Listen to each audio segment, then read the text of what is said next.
বান্দা যখন সেজদা করে তো আল্লাহ তাআলা তার পিঠে মাথায় এভাবে হাত বুলায় দেয়, আদর করে। আল্লাহ আদর করে, আল্লাহর কুদরতি পায়ে সেজদা দেয়, মালিক তখন আদর করে দেয়, পিঠে মাথায় হাত বুলায় দেয়। আল্লাহ ডেকে বলে, আনিস আমারে সেজদা করছো না, ইরফা রাসা, উঠো, মাথা উঠো, ওঠো, বসো বসো। আর কিছু বলবা কিনা বলো। তো বান্দা বলে, আত্তাহিয়াতু লিল্লাহি ওয়াস সালাওয়াতু ওয়াত তাইয়্যিবাত। আল্লাহ বলে, আচ্ছা আমার প্রশংসা করলা, খুশি হলাম, আর কিছু? আল্লাহুম্মা সাল্লি আলা মুহাম্মদ ওয়া আলা আলি মুহাম্মদ। ও মাশাআল্লাহ, আমার বন্ধুর প্রশংসা করলা, দুরূদ পড়লা, আমি এত খুশি হলাম, এখন কিছু আর বলবা?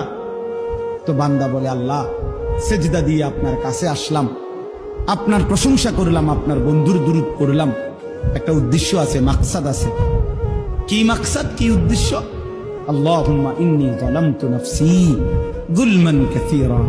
আয় মাওলা, আমি বড় নাফরমান মাওলা, আমার গুনাহ অনেক বেশি মাওলা, আর আমি জানি ওয়ালা ইয়াগফিরুয যুনুবা ইল্লা আনতা, আপনি ছাড়া আর মাফ করার কেউ নাই। এই জন্য আপনার এত কাছে আসলাম, আপনার স্পর্শ পেলাম, আপনার বড় আকরাব ঘনিষ্ঠ হলাম। উদ্দেশ্য হলো ফাগফিরলি মাগফিরাতাম মিন ইনদিক, আপনার পক্ষ থেকে আমারে ক্ষমা করে দেন। ওয়ারহামনি, আমার একটু দয়া করে দেন। ইন্নাকা আনতাল গফুরুর রহিম, আপনি মাফ করবেন না কা? আপনি তো ক্ষমাশীল, আপনি দয়া করবেন না কেন? আপনি তো রহিম, দয়াবান।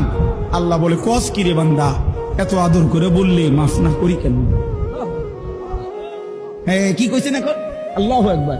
এই জন্য বান্দা যখন সালাম ফিরায় এই ডানে বামে, তখনই একবার কি করে? আল্লাহু আকবার। অর্থাৎ উদ্দেশ্য হলো সে সালাম ফিরাইয়াই আল্লাহু আকবার বলে, অর্থ বলে আর মানুষের